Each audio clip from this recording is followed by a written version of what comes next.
الحمدللہ رب العالمین والصلاة والسلام علی سید الانبیاء والمرسلین اما بعد فاعوذ باللہ من الشیطان الرجیم بسم اللہ الرحمن الرحیم۔ الحمدللہ اللہ تبارک و تعالیٰ کی صفات فعلیہ پر تفصیلی کلام کا سلسلہ پچھلے کئی پروگرام سے جاری و ساری ہے، اور ہمارے ریگولر دیکھنے والے بھائی اور بہن ہمیں اللہ تعالیٰ کی ذات پاک سے امید ہے کہ ان پروگرام سے اپنے ایمان میں ترقی ضرور محسوس فرما رہے ہوں گے۔ اگر آپ ان پروگرامز کو جو بیانات ہیں، لیکچرز ہیں، انہیں غور سے سنیں، اچھی طریقے سے ان پہ غور و تفکر کریں، چاہے بعد میں آپ کو موقع بالفرض نہ بھی مل سکے غور و تفکر کرنے کا، لیکن جس وقت یہ بیان ہو رہا ہے اسے آپ غور سے سن کر ساتھ ساتھ تفکر کا سلسلہ بھی جاری رکھیں تو انشاءاللہ اپنے ایمان میں ضرور ترقی محسوس کریں گے۔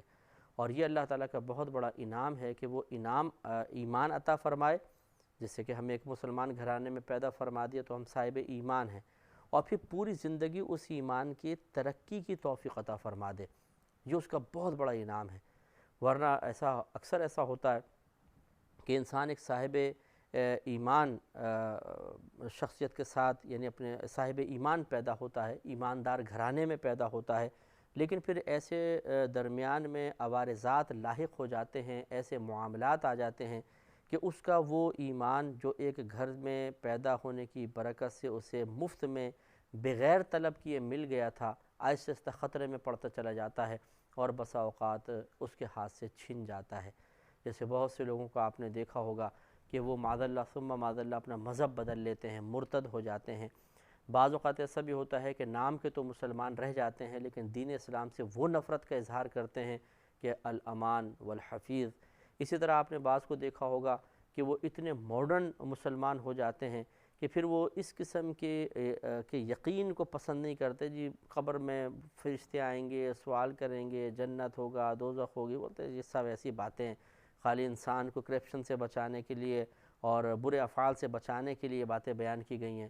یعنی وہ اپنی ایک الگ تھنکنگ بنا لیتے ہیں، ان کی الگ اپنی سوچ ہو جاتی ہے، اور ایک غلط وہ نظریات خود بخود قائم کر کے اور ان پہ پختہ ہو جاتے ہیں، اور اس طرح ان کا ایمان ختم ہو جاتا ہے۔ تو ایمان کی ترقی کے لیے کوشش کرنا، یا اللہ تعالیٰ کی طرف سے ایمان کی ترقی کے لیے اعمال اختیار کرنے کی توفیق حاصل ہو جانا، یہ کوئی معمولی چیز نہیں ہے، بہت بڑی چیز ہے، بہت بڑی چیز ہے، اور وہ آپ کو گھر بیٹھے مفت میں حاصل ہو رہی ہے۔ یقین کریں کہ جیسے ہم صحت حاصل کرنے کے لیے، صحت کی ترقی کے لیے کتنا کچھ کرتے ہیں، کھاتے ہیں، پیتے ہیں، ایکسرسائز کرتے ہیں، ڈاکٹرز کے پاس جاتے ہیں، ان کو بھاری فیسیں دیتے ہیں، اور پھر دوائی کا خرچہ اٹھاتے ہیں، غذاؤں کا مخصوص پرہیزی کھانے وغیرہ کھاتے ہیں، تب کہیں جا کے ہماری صحت بنتی ہے، کچھ جسم کی فیکٹری چلتی رہتی ہے، ورنہ یہ ختم ہو جائے۔ کیا اتنا خرچہ، کیا اتنا تکلف، کیا اتنا اہتمام کبھی ہم نے اپنے ایمان بچانے کے لیے اور ایمان کی ترقی کے لیے کیا ہے؟ گویا کہ آج مسلمان کی نگاہوں میں جان زیادہ اہمیت کی حامل ہے، ایمان نہیں۔ حالانکہ آپ کو جان سے جنت نہیں ملے گی، ایسا نہیں ہے کہ میدان معاشر میں جتنا لمبا چوڑا اور طاقتور اور بیماریوں سے دور شخص ہے وہ جنت میں اتنے اعلیٰ مقام پائے گا، نہیں، ورنہ تو شاید کفار ہم سے زیادہ پا سکتے تھے کہ وہ ہم سے زیادہ طاقتور بھی ہیں، بعض صورتوں میں خوبصورت بھی ہیں، زیادہ ان کو مناصب حاصل ہیں، لیکن نہیں، جنت حاصل ہوگی پہلی شرط ایمان، اور اس کے بعد پھر اس ایمان کی جتنی زیادہ ترقی ہوگی، اس یقین کے اندر جتنی پختگی ہوگی، آخرت میں درجات اتنے ہی زیادہ ہوں گے۔ اور آپ یہ دیکھیے کہ یہ پروگرام فری میں، مفت میں آپ کو دیکھنے کو مل رہے ہیں، آپ گھر میں بیٹھیں انہیں دیکھیں، دوسروں کو بھی ترغیب دیجئے، اس سے ایمان کی ترقی ہوتی ہے اور شیطان اور نفس کی گرفت کمزور ہوتی ہے، زندگی گزری جائے گی۔ اگر باڈی میں کچھ ڈیفیکٹس پیدا ہو گئے کوئی بات نہیں، اس سے آخرت برباد نہیں ہوتی، لیکن اگر ایمان کے اندر خلل پیدا ہو گیا تو آخرت ہاتھ سے گئی، اور پھر انسان ہمیشہ ہمیشہ کے لیے جہنم میں بھی جا سکتا ہے۔ تو اس لیے یہ پروگرام کوئی معمولی اہمیت کے حامل نہیں ہے، اگر غور و تفکر کیا جائے تو اللہ تعالیٰ کی بہت ہی بڑی نعمت ہے، اس نعمت کی قدر کیجیے۔ اللہ تبارک و تعالیٰ کی مختلف تخلیقات پر مختلف صفات فعلیہ پر کلام ہو رہا تھا۔ ہم نے پہلے ترزیق پر کلام کیا، پھر تخلیق پر کلام کیا، پھر ابداع پہ کلام کیا، پھر انشاء پہ کلام کیا، اور سب ہم نے آپ کو بتایا کہ ان کے معانی کیا ہیں، اور ان سے متعلقہ آیات، ان آیات کی مختصر تفاسیر بھی عرض کی ہیں۔ اور لاسٹ پروگرام میں ہم نے صناعت کے بارے میں عرض کیا تھا کہ صناعت بھی اللہ تبارک و تعالیٰ کی ایک صفت ہے۔ صناعت دراصل ایک ایسی مہارت اور ملکے کا نام ہے کہ جس کے بعد یا جس کی روشنی میں یا جس کا لحاظ کرتے ہوئے انسان اپنے اختیار سے کسی چیز کو بنا لیتا ہے۔ جیسے مثال کے طور پر کوئی کمپیوٹر بنا سکتا ہو، کوئی جوتیاں تیار کر سکتا ہے، کوئی گاڑی بنا سکتا ہے۔ تو یہ جو گاڑی بنا رہا ہے، یہ یقینی سی بات اس میں ایک صلاحیت ہے، اور وہ اپنے قدرت اور اختیار سے اس صلاحیت کو استعمال کر کے ایک چیز کو بنا رہا ہے، تو اب اس کو صناعت سے تعبیر کیا جائے گا۔ اللہ تبارک و تعالی نے سورہ نمل میں ارشاد فرمایا، آیت نمبر 88 ہے 88، قیامت کا ذرا منظر اللہ تعالیٰ بیان فرماتا ہے عام انسان کو مخاطب کرتے ہوئے۔ ارشاد ہوتا ہے کہ وَتَرَى الْجِبَالَ تَحْسَبُهَا جَامِدَةً، اے سننے والے شخص تو دیکھے گا پہاڑوں کو، یعنی بروز قیامت، اس حال میں کہ تو گمان کرے گا انہیں ٹھہرا ہوا، تحسبها گمان کرے گا انہیں جامدتاً ٹھہرا ہوا، ایسے لگیں گے جیسے پہاڑ ٹھہرے ہوئے ہیں۔ وَهِيَ تَمُرُّ مَرَّ السَّحَابِ، مگر اللہ تعالیٰ فرماتا ہے حالانکہ حال یہ ہوگا کہ وہ پہاڑ چل رہے ہوں گے جیسے بادل چلتا ہے۔ یعنی علماء نے ارشاد فرمایا کہ بروز قیامت معاملہ یہ ہوگا کہ بڑے بڑے پہاڑ دھیرے دھیرے آگے بڑھ رہے ہوں گے، لیکن ان کی عظمت اتنی ہوگی، اتنے بڑے بڑے پہاڑ ہیں کہ ان کا چلنا محسوس نہیں ہوگا، بالکل ایسا لگے گا جیسے یہ ٹھہرے ہوئے ہیں۔ لیکن اللہ تعالیٰ فرماتا ہے جیسے بادل ایک جگہ سے دوسری جگہ جاتے ہیں، اس طرح پہاڑ چلنے لگیں گے بروز قیامت، اور پھر آپس میں ٹکرائیں گے اور سب ختم ہو جائے گا۔ میرا رہنما کوئی اور ہے۔ آگے اللہ نے ارشاد فرمایا صنع اللہ، یہ اللہ تبارک و تعالیٰ کا کام ہے، یہ اللہ کی صناعت ہے۔ الذی اتقن کل شیء، وہ اللہ تعالیٰ جس نے ہر چیز کو حکمت کے ساتھ پیدا فرمایا ہے۔ انہ خبیر بما تفعلون، بے شک وہ ان تمام کاموں کو جانتا ہے جو تم کر رہے ہو۔ تو دیکھیے یہاں پہ صنع کا لفظ اللہ نے ارشاد فرمایا، صنع اللہ، یہ اللہ تعالیٰ کا کام ہے۔ الذی، وہ رب، وہ اللہ تعالیٰ جس نے اتقن کل شیء، ہر شے کو بڑی حکمت سے پیدا فرمایا۔ تو یہ بھی ایک چونکہ صفت یہاں ذکر کی گئی تو آپ کی خدمت میں عرض کی کہ اللہ تبارک و تعالیٰ نے اس صفت کو بروز قیامت پہاڑوں کے چلنے کے ساتھ ذکر فرمایا کہ اللہ تبارک و تعالیٰ پہاڑوں کو چلنے کی توفیق عطا فرمائے گا، وہ اپنی جگہ سے سرکیں گے، دھیرے دھیرے آگے بڑھیں گے اور ٹکرائیں گے، پھر جو ان کے راستے میں آئے گا اس کا حشر کیا ہوگا، اور پھر یہ پہاڑ بھی ٹکرا کر ختم ہو جائیں گے۔ لہٰذا اللہ تبارک و تعالیٰ کی صناعت کی جو صفت ہے اس پر بھی غور و تفکر کرنا چاہیے کہ اس نے کس طریقے سے اپنے قدرت اور اختیار سے مختلف چیزوں کو پیدا فرمایا، اور بروز قیامت جس طریقے سے وہ ان پیدا شدہ چیزوں کو ختم فرمائے گا، وہ بھی بڑی حیرت انگیز چیز ہے، جس سے یہ معلوم ہوتا ہے کہ اللہ تبارک و تعالیٰ اثر قبول کرنے سے پاک و صاف ہے۔ ورنہ ہم اگر کوئی چیز ایجاد کریں اور بڑی محنت کے ساتھ بنائیں اور پھر وہ چور چور ہو جائے، تباہ و برباد ہو جائے، تو کتنا صدمہ ہوگا، کتنا افسوس ہوگا، کتنا غم ہوگا۔ لیکن اللہ تبارک و تعالیٰ اثر قبول کرنے سے پاک و صاف ہے۔ اس کائنات کو جو اس نے پیدا کیا اتنی حکمت کے ساتھ، اتنے اس کے صناعت کے نمونے آپ کو نظر آ رہے ہیں، کس قدر اللہ تعالیٰ نے باکمال طریقے سے ان چیزوں کو پیدا فرمایا کہ ایک ایک چیز اپنے کمال کے خود گن گا رہی ہے۔ لیکن بروز قیامت اللہ تعالیٰ ان سب کو ختم فرما دے گا، سب تباہ ہو جائے گا، ریزہ ریزہ ہو جائے گا، کوئی چیز باقی نہیں رہے گی۔ اگر اللہ تبارک و تعالیٰ معاذ اللہ ثم معاذ اللہ اس کی طبیعت اور کیفیت یا اللہ تبارک و تعالیٰ ہماری مثل ہوتا تو ہم تو تھوڑے سے نقصان پر کتنا نڈھال ہو جاتے ہیں، پوری کائنات بنا کر اس کو تباہ کرنا یہ اللہ تبارک و تعالیٰ کے لیے کس قدر غم کا باعث ہوتا۔ لیکن اللہ تعالیٰ اثر قبول کرنے سے پاک و صاف ہے، جس سے واضح ہوتا ہے کہ اللہ تعالیٰ ہماری مثل نہیں اور ہم اللہ کی مثل نہیں ہیں، اور یقینی سی بات ہے کہ اسی ذات کی پھر عبادت مناسب ہے جو ہماری مثل نہ ہو۔ جس کو ہم نے خود بنایا، جو ہماری طرح ایک مخلوق ہو، اس کی کیا عبادت کرنی؟ عبادت تو اس کی کرنی چاہیے، خالق تو اس کو مانے، مالک تو اس کو مانے، معبود حقیقی تو اس کو تسلیم کریں جس میں کوئی بھی چیز ہماری مثل نہیں اور ہماری کوئی چیز اس کی مثل نہیں۔ کمال تو یہ ہے، تبھی وہ خالق اور مالک اس قابل نظر آتا ہے کہ اس کی عبادت کی جائے۔ ہماری مثل کوئی چیز ہے تو اس کی عبادت کیا کرنے۔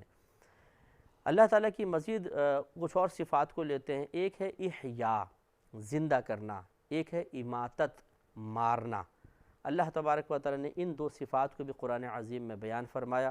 چنانچہ سورہ حج آیت نمبر 66 میں اللہ نے فرمایا وَهُوَ الَّذِي، اور اللہ تبارک و تعالیٰ وہی ذات ہے جس نے احیاکم، تمہیں زندہ کیا، ثم یمیتکم، پھر وہ تمہیں مارے گا، ثم یحییکم، پھر وہ تمہیں زندہ کرے گا. گویا کہ 3 اسٹیپ اللہ نے بیان فرمائے. پہلے ہم معدوم تھے، کچھ بھی ہمارا وجود نہیں تھا، اس نے ہمیں زندگی بخشی، ہمیں زندہ کر دیا. پھر وہ ہمیں مارے گا، پھر وجود سے عدم کی طرف لے کر جائے گا، ہم مر جائیں گے، پھر اللہ تعالیٰ دوبارہ ہمیں عدم سے وجود کی طرف لے کر آئے گا اور بروز قیامت زندہ فرمائے گا. اور صحیح حدیثیں بتاتی ہیں اس کے بعد موت نہیں ہے. جنت اور دوزخ کے درمیان موت کو ایک مینڈھے کی شکل میں لایا جائے گا اور اعلان ہوگا یہ موت ہے. اس کے بعد اس مینڈھے کو لٹا کے اسی کو ذبح کر دیا جائے گا، گویا کہ موت کی بھی موت ہو جائے گی.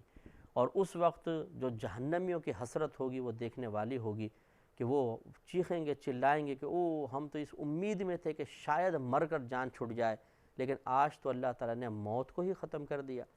اور جنتیوں کی خوشی کئی گنا بڑھ جائے گی کیونکہ وہ اس نعمت میں ہوں گے، اور آج ان کو مزید یقین حاصل ہوگا، اس نعمت میں ہمیشہ رہنے کا اور یقین حاصل ہو جائے گا کہ جب موت کو ختم کر دیا گیا تو اس کا مطلب ہم کبھی نہیں مریں گے اور یہاں سے کبھی باہر نہیں نکلیں گے.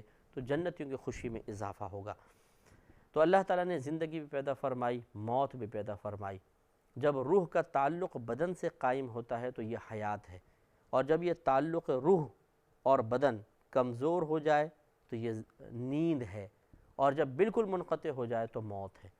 اسی لیے آپ دیکھیں کہ جب روح ہمارے بدن میں آ گئی ہم زندہ ہوئے، اور جب ہم رات کو سوتے ہیں تو تھوڑا سا روح کا تعلق ہم سے منقطع ہوتا ہے، بالکل نہیں ہوتا، اس لیے سانس چلتی رہتی ہے. ہم اطراف غنودگی کے باوجود سوتے ہوئے بھی بعض اوقات اطراف کی چیزوں کو محسوس کر رہے ہوتے ہیں. آنکھ کھلتی ہے تو فوراً پھر وہ تعلق دوبارہ وہی مضبوط ہو جاتا ہے. لیکن جب یہ مکمل طور پہ تعلق ختم ہو جاتا ہے تو انسان نڈھال ہو کے زمین پہ گر جاتا ہے. اب صرف جسم ہے بے حس و حرکت، اب روح ختم نکل گئی ہے. تو تعلق روح جب جسم سے قائم ہو تو حیات، اور جب اللہ تعالیٰ اس تعلق کو قائم کرے تو اس کو احیا سے تعبیر کرتے ہیں، زندہ کرنا. اور جب یہ روح کا تعلق بدن سے ختم ہو جاتا ہے تو اس کو موت کہتے ہیں. اور جب اللہ تعالیٰ اس تعلق کو ختم کرنے والا ہے تو اس اللہ تعالیٰ کے اس تعلق کو ختم کرنے کو اماتت سے تعبیر کرتے ہیں، یعنی موت دینا. میرا رہنما کوئی اور ہے. تو اللہ تعالیٰ نے 3 اس میں سٹیپ بیان فرمائے. ہم اب پیدا ہو چکے ہیں، پھر اللہ تعالیٰ ہمیں مارے گا، پھر دوبارہ بروز قیامت زندہ کرے گا. تو یہ جو درمیان کا عرصہ ہے، یعنی پہلے دنیا کے اندر ہم زندہ تھے اور پھر بروز قیامت زندہ ہوں گے، اس کے درمیان جتنا یہ عرصہ ہے اس کو عالم برزخ کہا جاتا ہے. یہ عرصہ اگرچہ ہم کہتے ہیں کہ انسان اس میں مرا رہتا ہے، مردے کی شکل میں ہوتا ہے، لیکن یہ نہیں ہے کہ وہاں پر حیات نہیں ہے. وہاں کی حیات اس دنیاوی حیات سے بالکل جدا گانا ہے.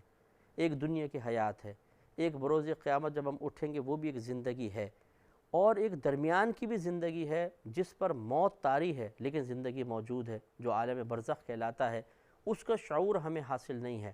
اس کو وہی جان سکتا ہے کہ جو صاحب بصیرت ہو، اللہ تعالیٰ کی عطا سے اس کو وہاں کے احوال معلوم ہو، جیسے انبیاء علیہ السلام ہیں، صحابہ کرام ہیں، اولیاء عظام ہیں، کہ ان میں جن میں انبیاء علیہ السلام تو جانتے ہی ہیں، صحابہ میں سے، اولیاء میں سے جس پر اللہ تعالیٰ انکشاف فرما دے وہ وہاں کے حالات اور واقعات جان سکتا ہے، اور پھر وہاں کی زندگی کا احساس کر سکتا ہے. یا پھر جو مر کے پہنچے گا، آپ اور ہم پہنچیں گے تو وہاں کی حیات اپنی آنکھوں سے دیکھیں گے، لیکن وہ یہاں کی حیات سے تھوڑی سی جدا گانا ہے.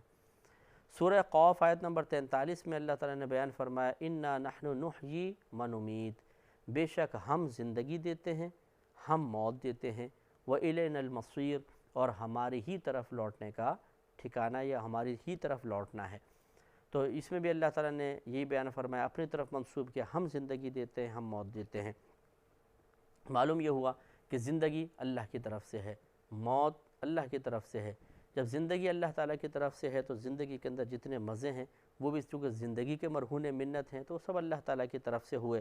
تو جو خالق و مالک اتنی عظیم نعمت دینے والا ہے، یقینی سی بات ہے کہ اس کی عبادت کرنی چاہیے اور اس کے احسانات کا اقرار کرنے کے بعد اس کے احکام پر عمل پیرا ہونے کو بہت بڑی سعادت تصور کرنا چاہیے۔ اس کے بعد اللہ تعالیٰ کی ایک اور صفت ہے انبات۔ انبات معنی ہوتا ہے اگانا۔ زمین سے کسی چیز کو جب اللہ تعالیٰ اگاتا ہے، پیدا کرتا ہے، اس کو انبات سے تعبیر کرتے ہیں۔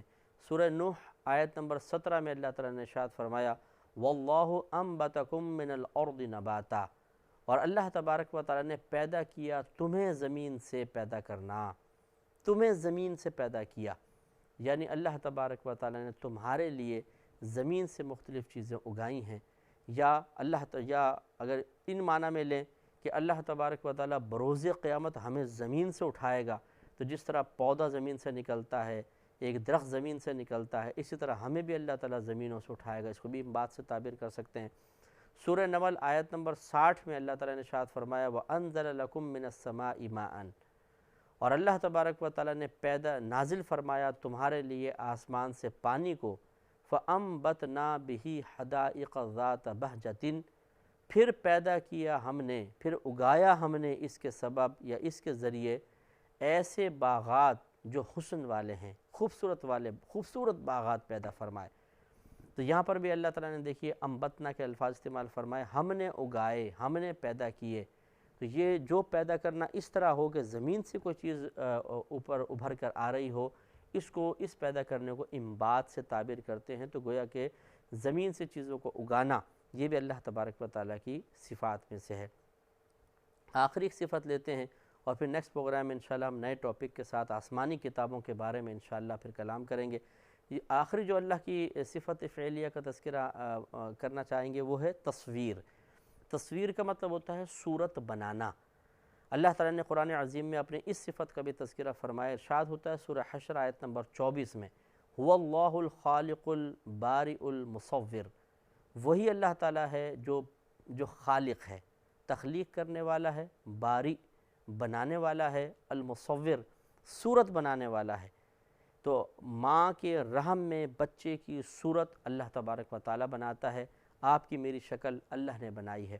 ویسے تو پوری کائنات کا خالق وہی ہے، پوری کائنات کو وہی بنانے والا ہے، لیکن خاص صورت کی نسبت اللہ نے اپنی طرف فرمائی کہ صورت اللہ تعالیٰ پیدا کرنے والا ہے، بنانے والا ہے۔ سورہ آل عمران آیت نمبر 6 میں اللہ تعالیٰ نے فرمایا کہ هو الذی، وہ وہی ذات ہے جس نے یصورکم فی الارحام، تمہاری صورتیں بنائی ماؤں کے رحم میں، کیف یشاء، جیسا اس نے چاہا یا جیسا وہ چاہتا ہے۔ تو یہ بڑی غور و تفکر والی بات ہے کہ ماں کے رحم میں صورت بنانے والی خاص، یعنی صورت کو اللہ نے اپنی طرف منسوب کیا۔ ویسے تو پورا بچہ اللہ بناتا ہے، ہر چیز اللہ نے پیدا فرمائی، ہر چیز بنانے والا اللہ تعالیٰ ہے، لیکن خاص صورت کو اللہ نے اپنی طرف منسوب کر کے فرمایا کہ جیسا وہ چاہتا ہے ماں کے رحم میں بچے کی صورت بنا دیتا ہے۔ لہذا معلوم ہوا کہ چہرے کو برا نہیں کہنا چاہیے، ویسے تو کسی چیز کو برا نہ کہیں، لیکن خاص چونکہ چہرے کی نسبت اللہ نے اپنی طرف فرمائی ہے، لہذا چہرے کو تو خاص طور پہ برا نہیں کہنا چاہیے۔